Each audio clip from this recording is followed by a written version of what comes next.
Welcome to the One for the Road podcast. My name is Mr. K. Alongside of me, as usual, is C Squared. Tonight, we're going to do some IT tips, some critical skills that CTO should have. We're going to bounce this off. By the way, I shaved my beard, so you are not dreaming. It is Mr. K that you know and love. Mr. K, Christmas is over. Shave your beard. Yes, Christmas is over. It's starting to get warm out. The beard does not go well with warm temperatures, has been my experience. So I usually shave it off once the weather starts getting warmer. We'll jump right into these. I've got some tips from CEOs concerning startups. Let me get the exact title.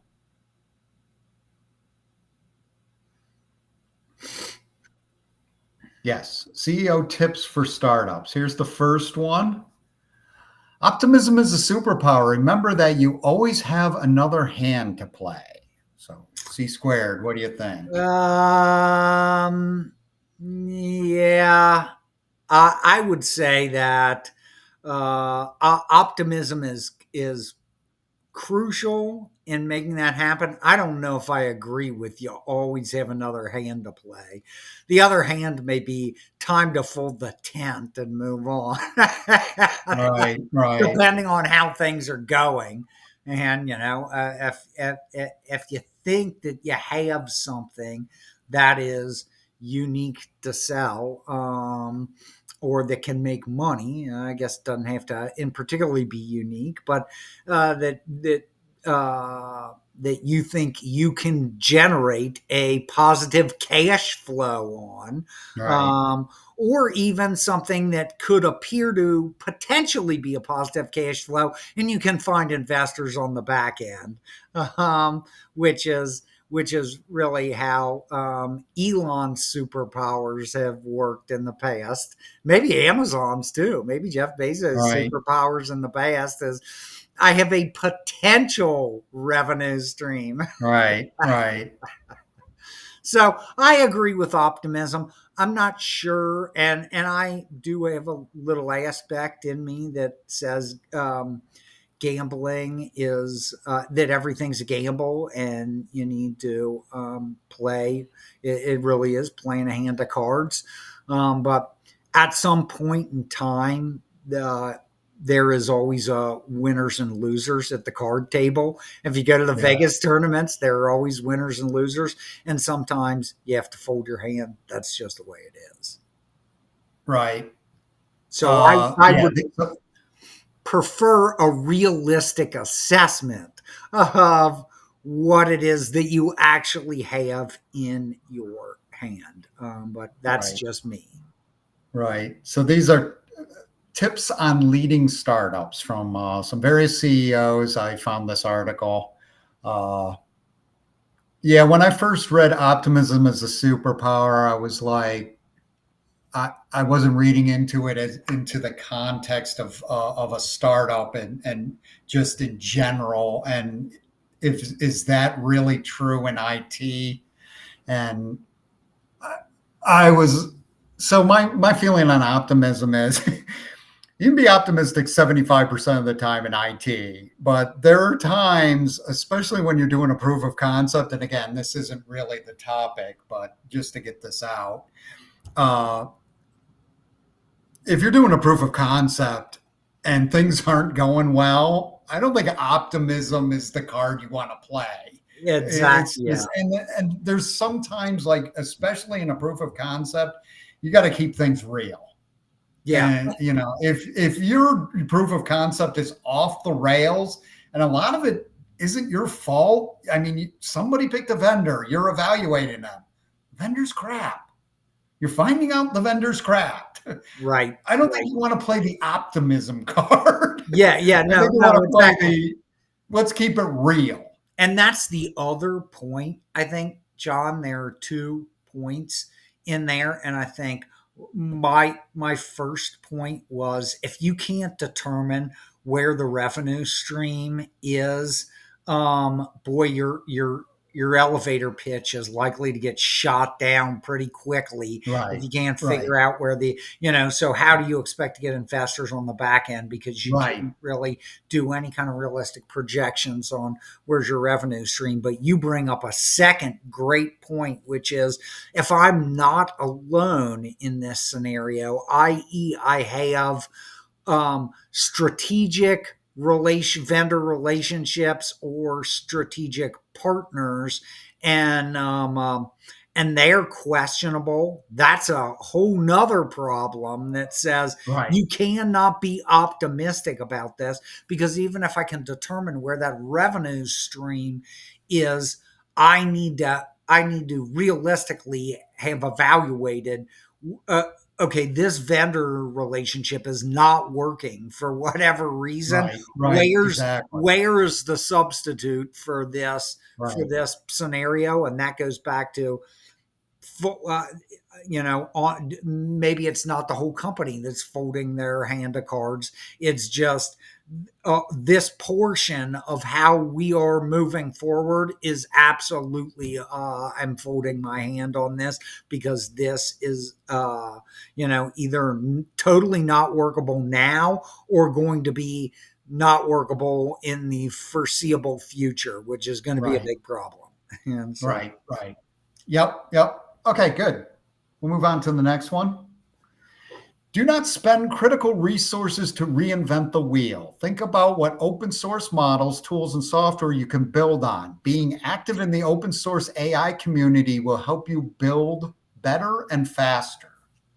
yes, I do agree with that. Now, some pieces are going to be your intellectual property, which is, I mean, let's go back to the revenue stream. Okay, I don't care if it's all open source software and you're able to make a revenue stream against it. That's great.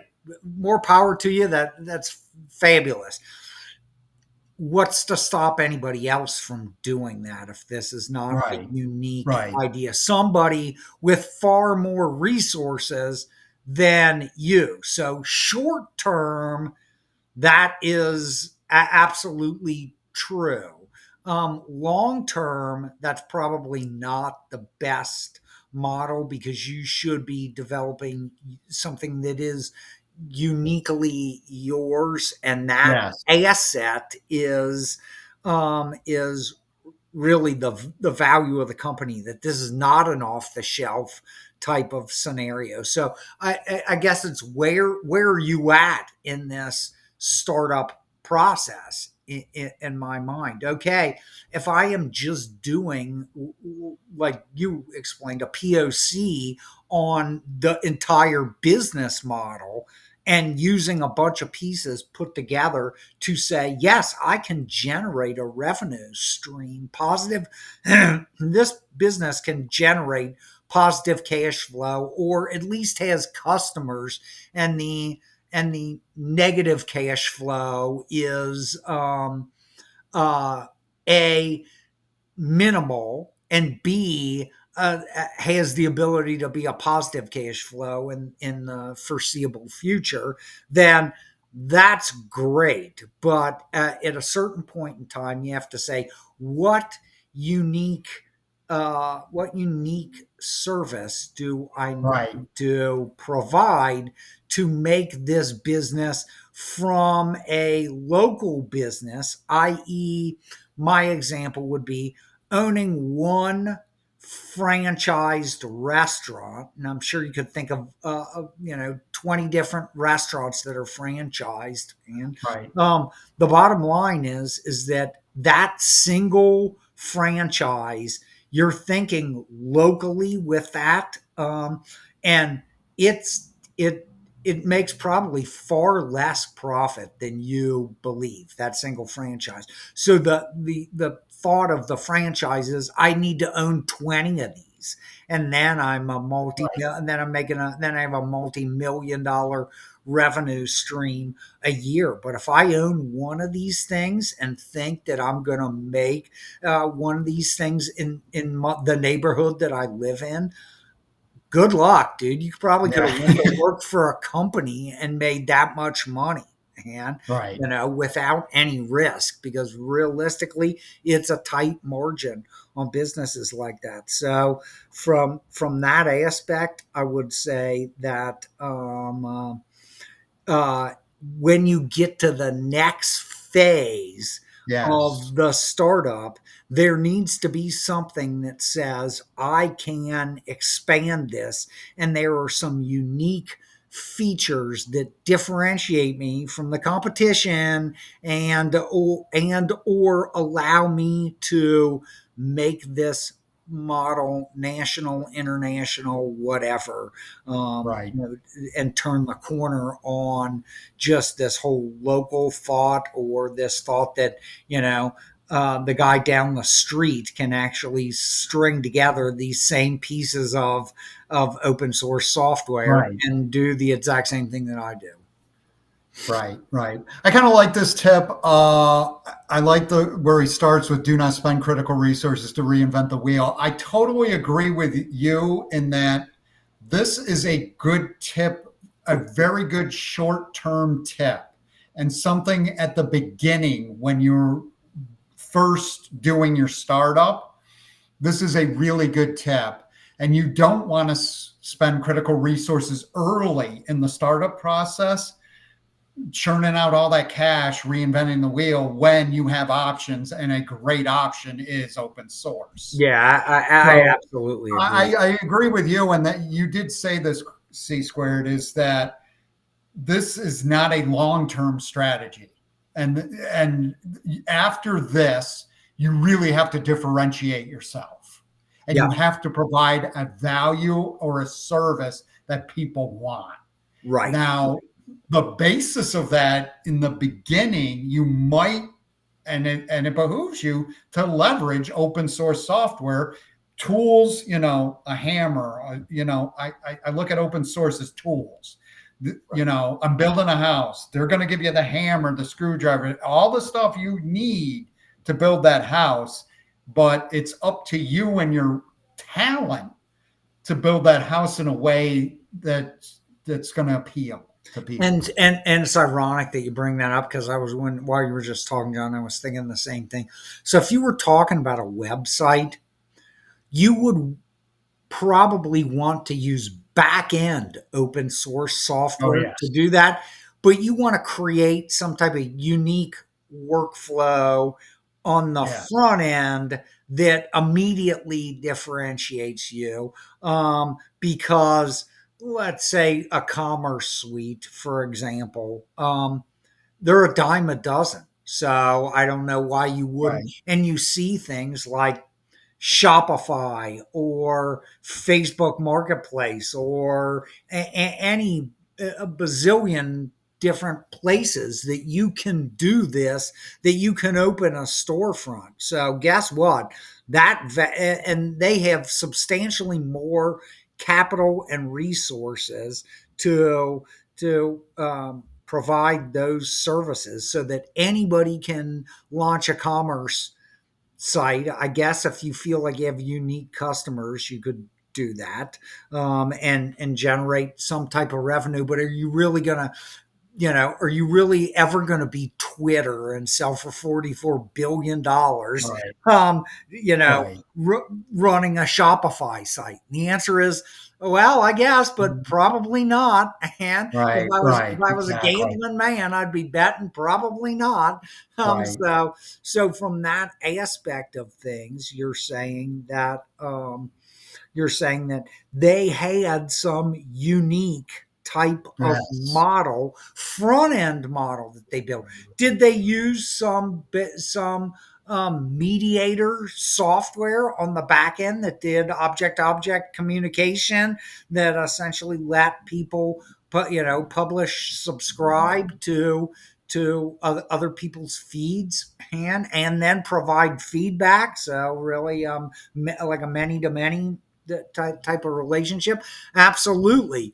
Did they build the front end from scratch? Pretty much, because the right, bottom line is that was that was the workflow that people were able to see and use, and it was at the time unique. So Right, and that's right.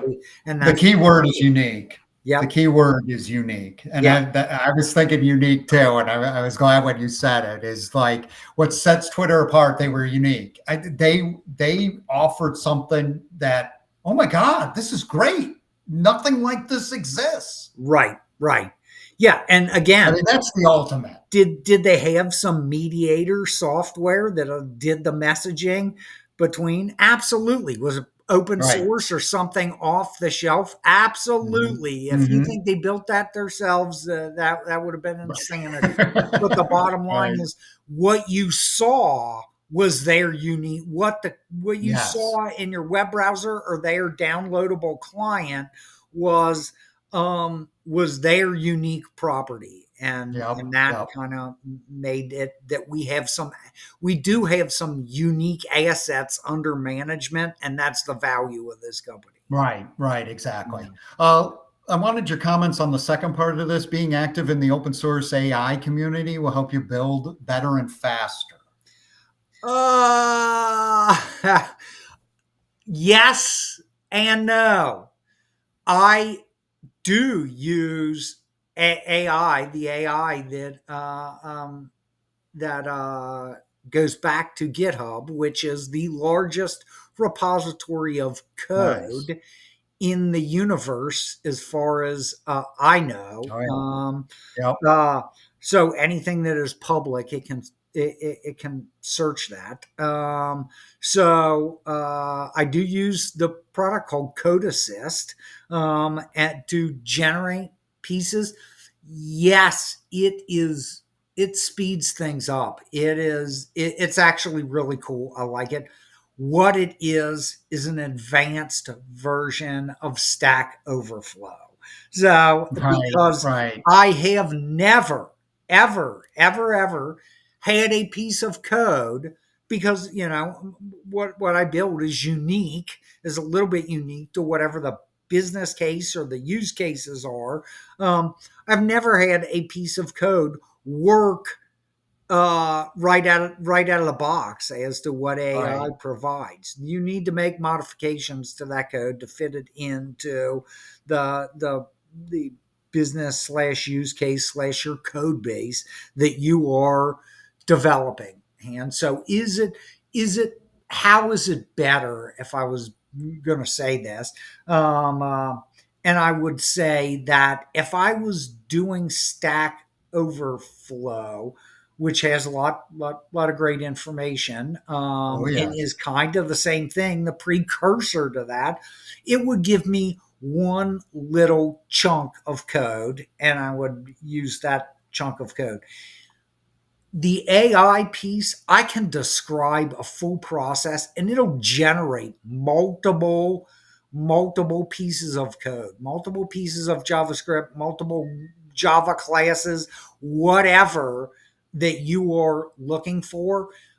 So it understands much better when you put in a detailed set of search criteria what it right. is that you are Prompting. trying to get. So if you say, I want to build a shopping cart that integrates in, it'll give you the 5 pieces of code that you need to build this shopping cart. It's not one, it's 5 different pieces of code that are called, including, some service on the back end that does a lookup and your front end presentation of the shopping cart and stuff of that nature, maybe even some security stuff. So, in that aspect, it's great.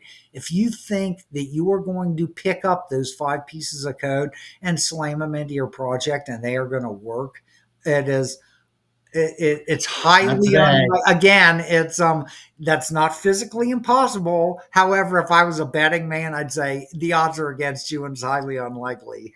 Right, right. I think it's pretty good advice. What I think it's pretty good advice. What I think saying is that AI is going to take off. That is a good way to get in on the ground floor of something that's going to get hot. Now, to your point, I think AI is still fairly immature.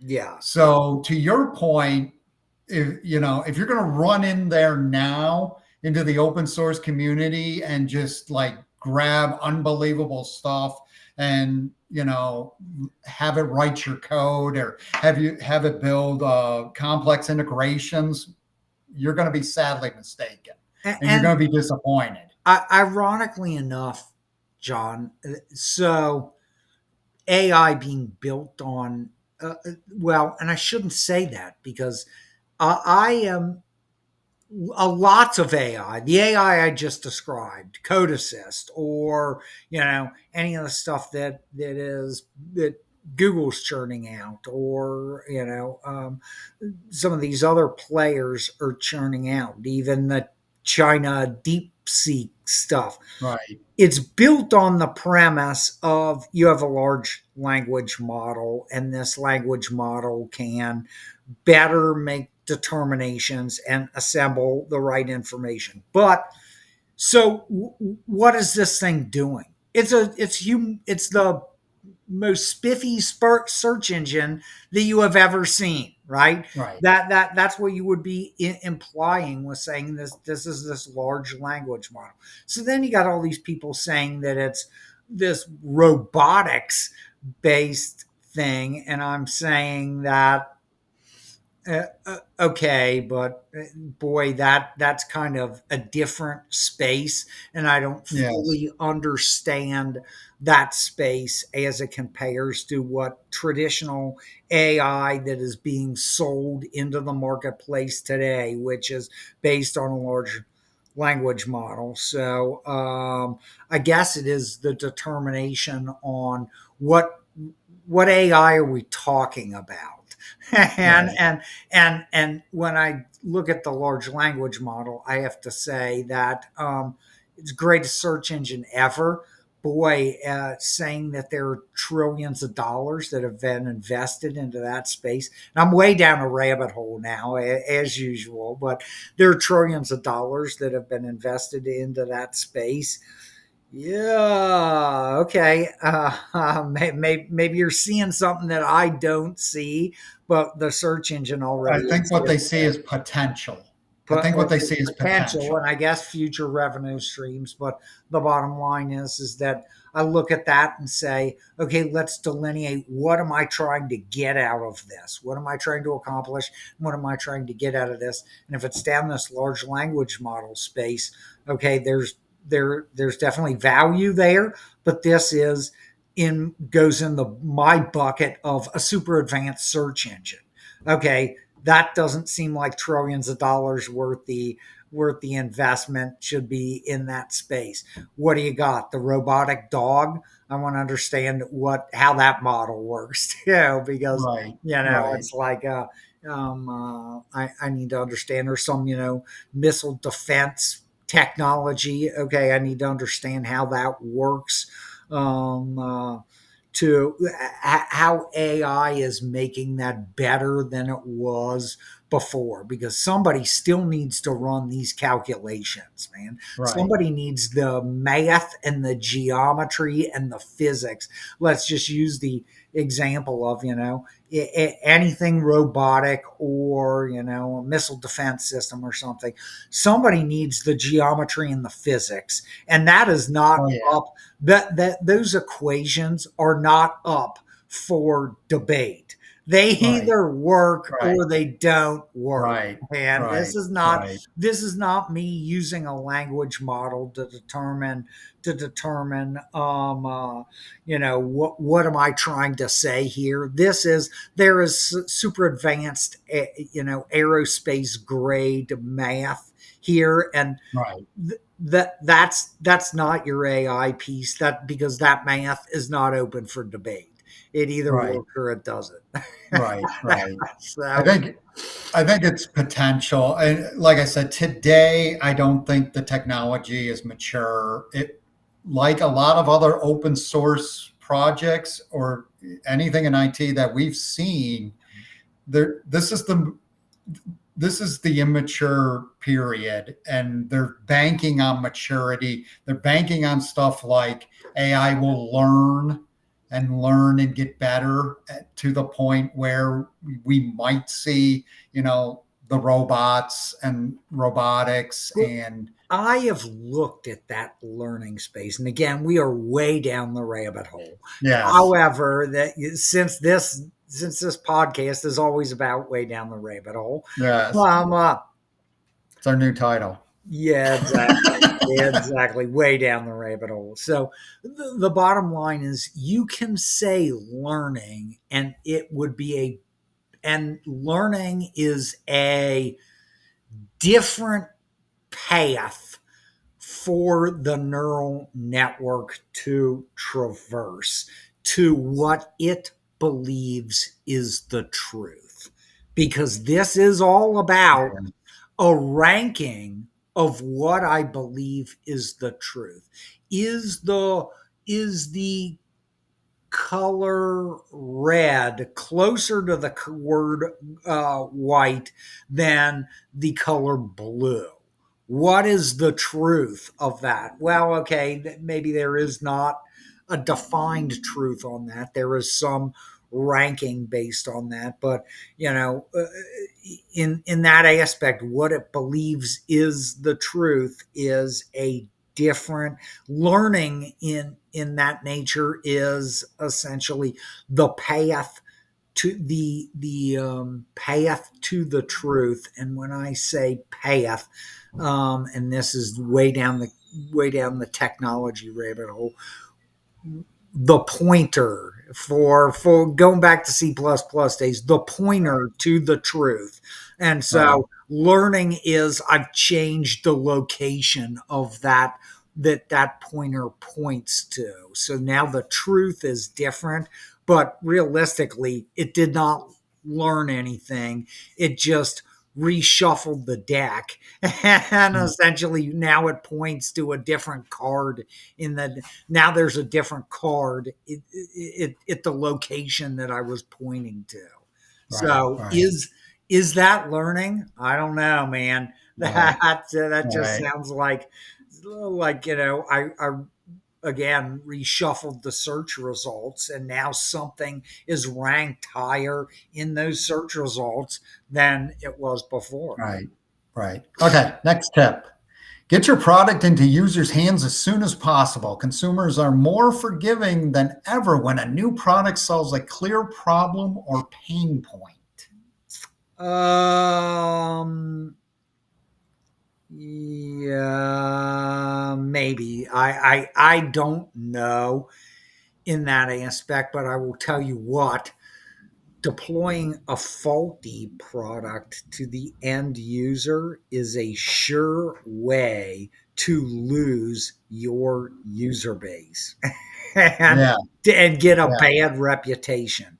So I would say, if you have a functional product, maybe if you are looking at this and saying that I have a functional product that is solid with a core set of functionality and features, and the end goal will be, I'm going to increase those features and functionalities substantially over the next 12 months. Okay, that sounds reasonable to get some people to pilot your stuff.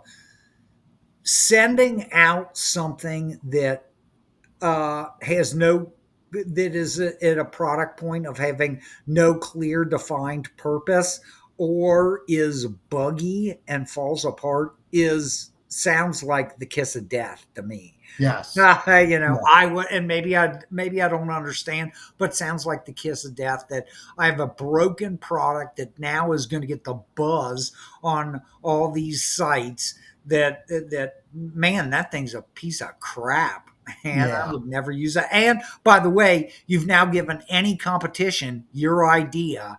If you have some unique workflow, you've now the opened the kimono to anybody that's your competition. And if they have more resources, um, boy, now you just gave somebody an idea who's going to eat your lunch. Right. Number two is, other than bad press, uh, you would also get that bad press for what does this thing do? What does it? Right. It's a virtual pet rock. It doesn't do anything. Was this supposed to? What was I supposed to do with this mess? Delete, uninstall. Right. So I think his first statement, you're tearing apart a little bit, and I'm going to about to too. Is I think speed's important, but be careful. It's just Yep. like being in a car. Speed's important, but be careful. Yep. And getting crap out really quick is not going to serve your purpose at all. Right. Getting something of substandard quality or creating a potential horrible consumer experience, but you did it fast, has no value. Right. And it's going to Exactly. have the reverse effect, as you pointed out. It's going to Right. have the reverse effect, and you might be done. Right. So I've got some problems with that first sentence. It's not really qualified. And like I said, anybody could get something into the hands of computers. You can get crap into the hands of computer faster than your competitor. That isn't going to serve a valuable purpose or serve your business a purpose long term. Yep.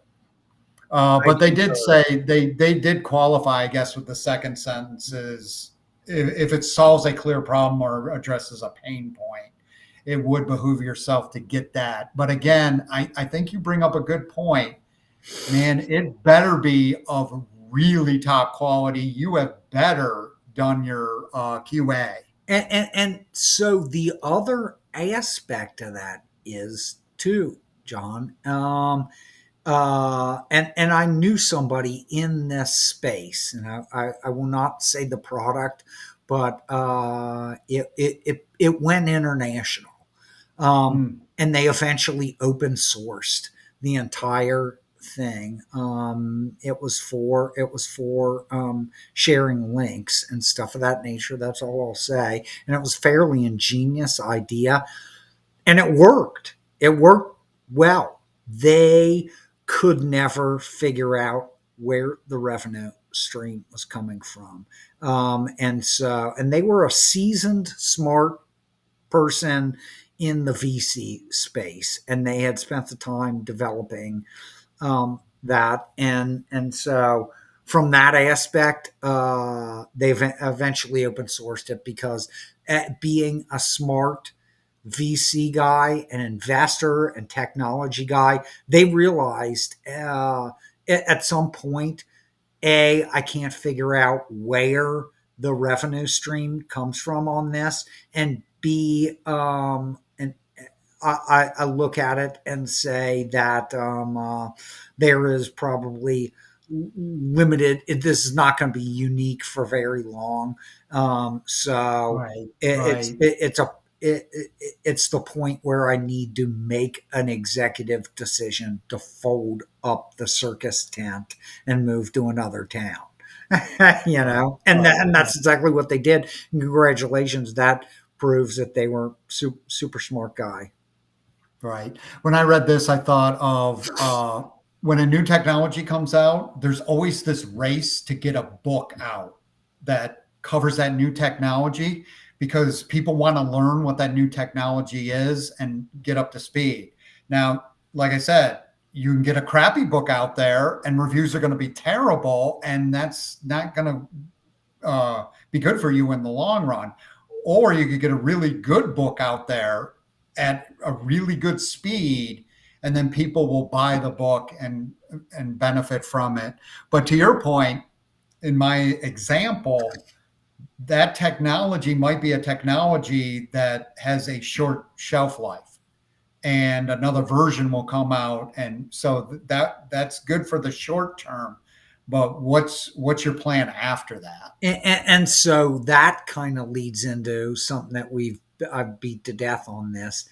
If I don't have an elevator pitch, which is not Right. just the technical, it realistically more than the technical, it is where is the revenue from this thing actually coming from? Right. Um, if you are not prepared to have that elevator speech. I don't know why you would release that.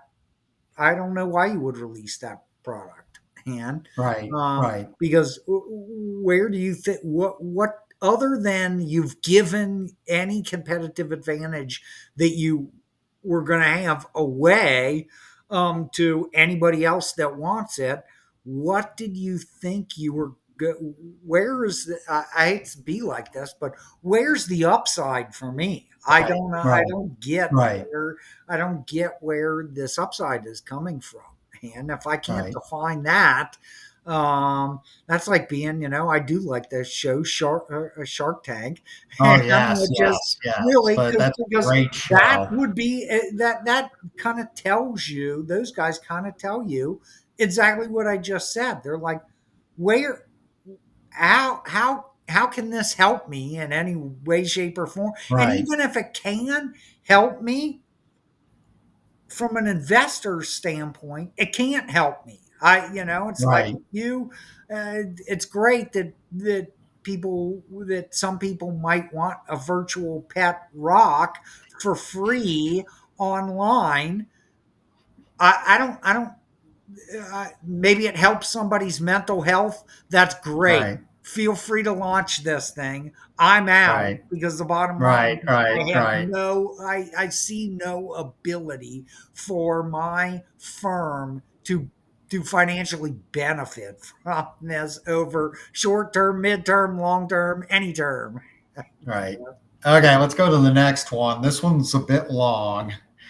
Get as close to your customers as possible. Travel, meet them face to face, ask the right questions, and truly listen. Spending over 100 days on the road last year gave us invaluable insight into our customers' needs, insight that shaped everything from product development to sales strategy. The deeper your understanding, the smarter your decisions.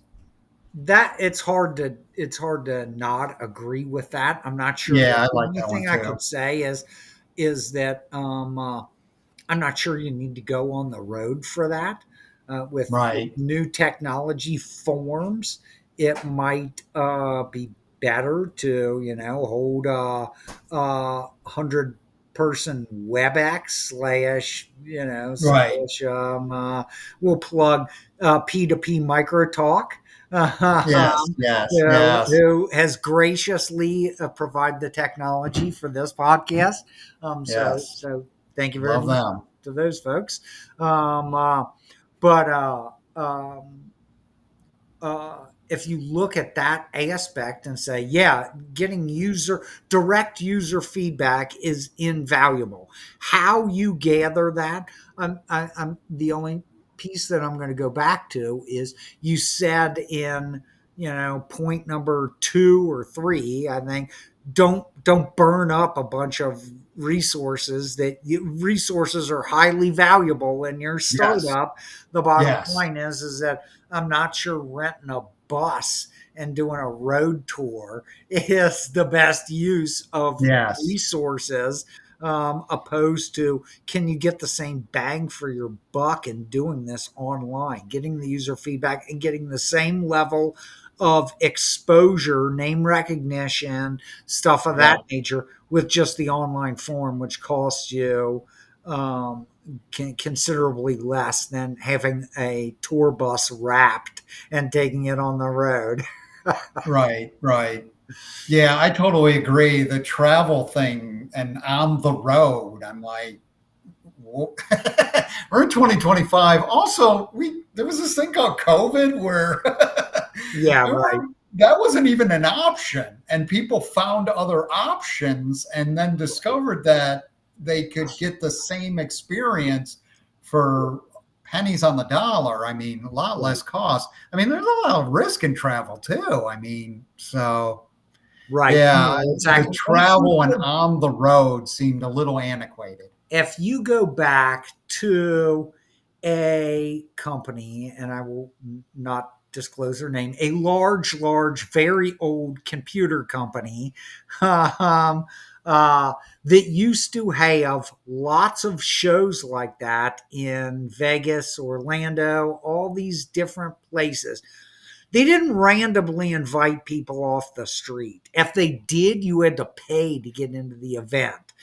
The people that they considered their inner circle of people that got invited for free and got treated very well at that point were because they were proven valued customers to the tune of tens of millions, tens Right. to Oh hundreds of yeah. millions of dollars in revenue a year. So, yes, these customers got treated well and they were listened to and stuff of that nature. And I know, and that I did think that scenario was great because they did have architectural folks there listening and directly factoring in their key customers, proven customers, paying customers feedback into the roadmap of how their product was going, which is smart.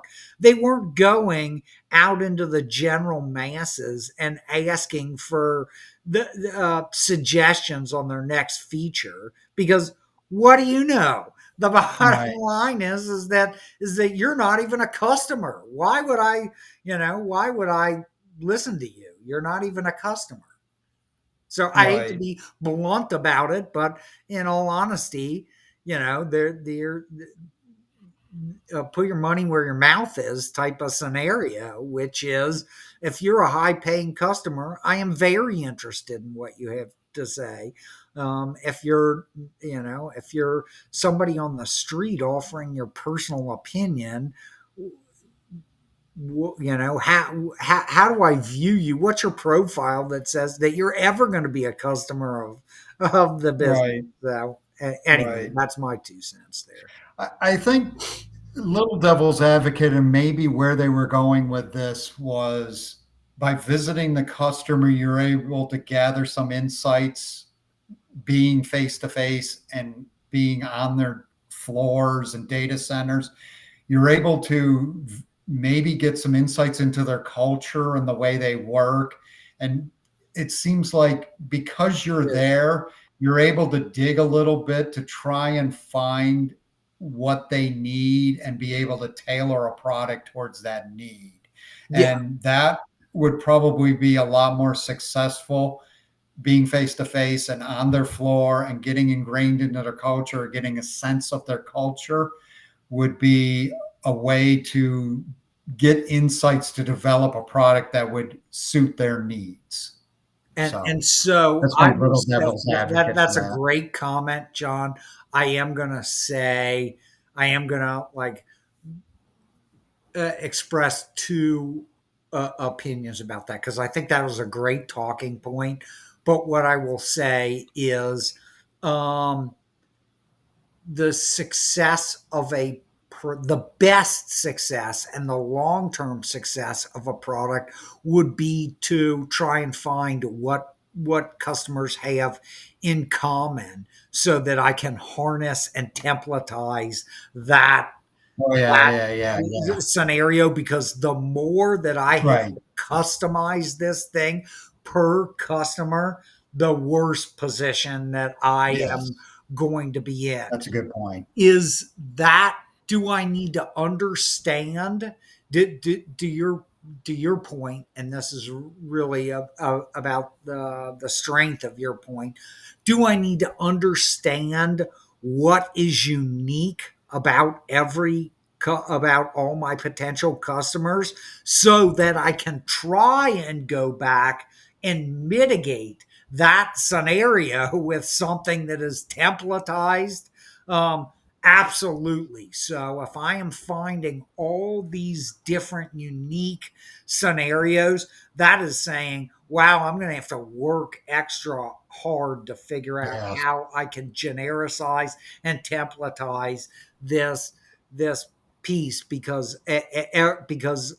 customer requirements in this space are all over the place. Right, right, right, right. So I That's a very good agree. point. Gathering that information is huge and there's no substitute. So I agree with that completely. What you do with that information is absolutely critical, because if you Oh have yes. pieces on the back end that need to be customized, man, now you went from a software as a service type of scenario, and which is really where you want to be, a platform as a service, Mhm.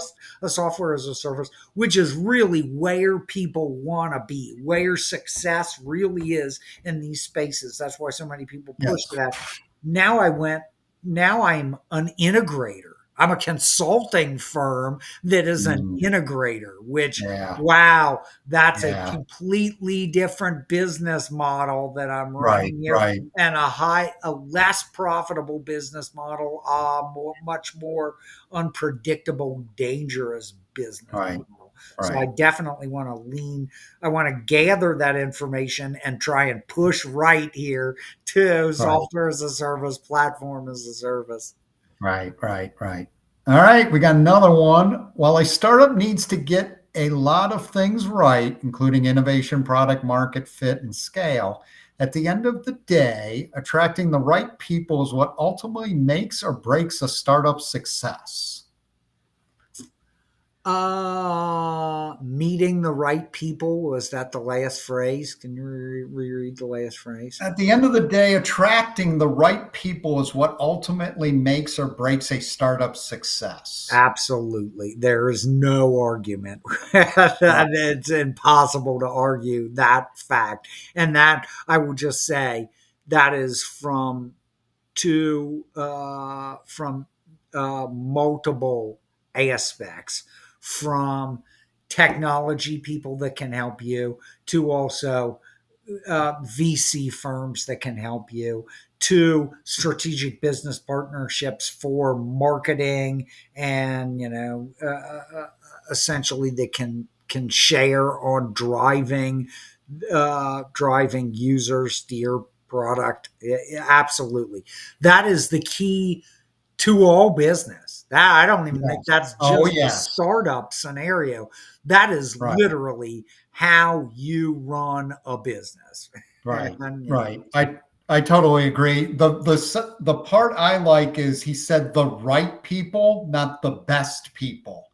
And that's the yeah, key to me, is that some businesses, and you can even draw this analogy with sports, you want a team, you want to act like a yeah, team, and a team has people who fit roles, and they know their roles, and they excel at their roles.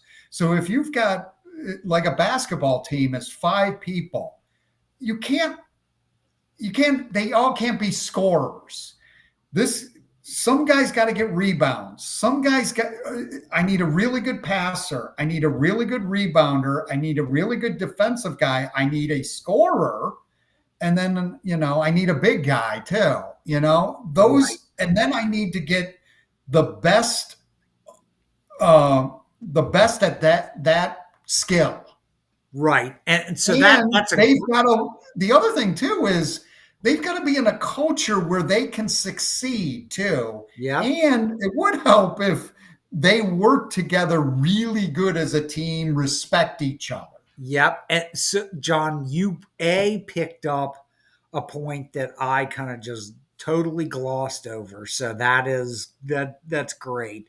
I didn't The right fit opposed to the highest performing fit, that I completely glossed over that.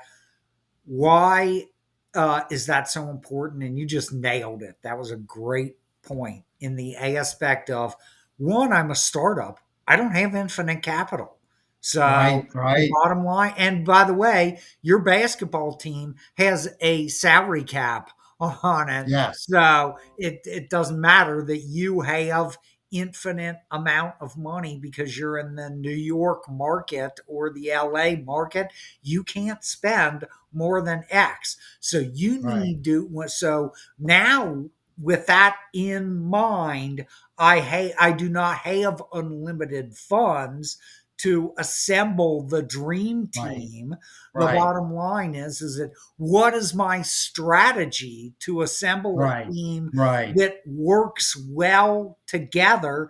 And I need to score points, so I'm going to probably spend more money on the person who is my scoring top scoring player, and then maybe I also need to have a really solid defense, so I'm going to spend a lot of money on my defensive player.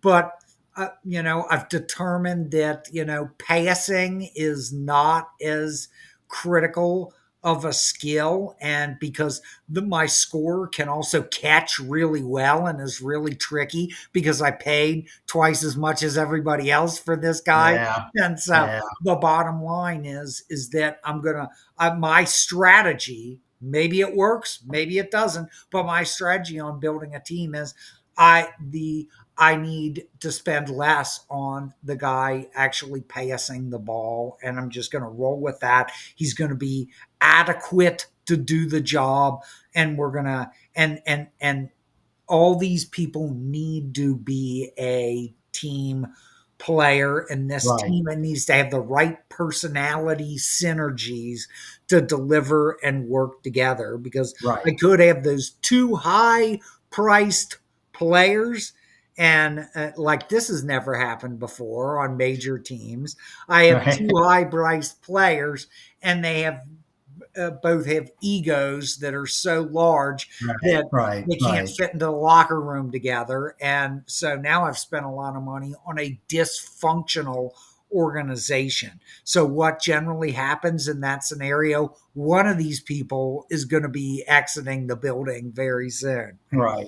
I And think the other key too is you need a manager to manage this team you too. So got it. that's Yep. that's going to be that's going to be difficult. But again, I think alignment is key, and Yep. alignment and culture are key to success.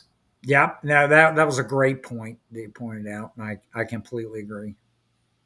That is it for the startups. So I Well, think we're at about almost an hour. I think yeah, so. yeah. I think we're probably That's all I ready had for the to wrap. startup tips. I think we're probably ready to wrap this thing up and Yes. make it a short, because I know you are traveling in your Yes. and actually filming remotely from your Yes. luxurious accommodations. I have, yeah. I work on my vacation, and this is so. Yeah. Well, at least you're going I, somewhere the show nice, must go warm. on even when I'm on vacation. Exactly. Hey, thanks for bending over backwards to making this happen, John. Yeah. Hopefully, you have a great trip in your Thank warm, you. Yes. sunny Yes. vacation. Because don't we Yes. all love that? And Yes. bring me some seashells, man. Yep. Yep. Yep. So I'll do some outro stuff. Our email address is onefortheroadpodcast@gmail.com. Our soon to be constructed website is onefortheroad.net. You can like and subscribe us on YouTube, of course. Audio versions of this podcast are available at rss.com and also on Podbean. And that's a wrap for C Squared. This is Mr. K. Have a good week. We'll be back with you next week. Thanks for Sayonara. listening, folks. Take it Thanks for easy. listening.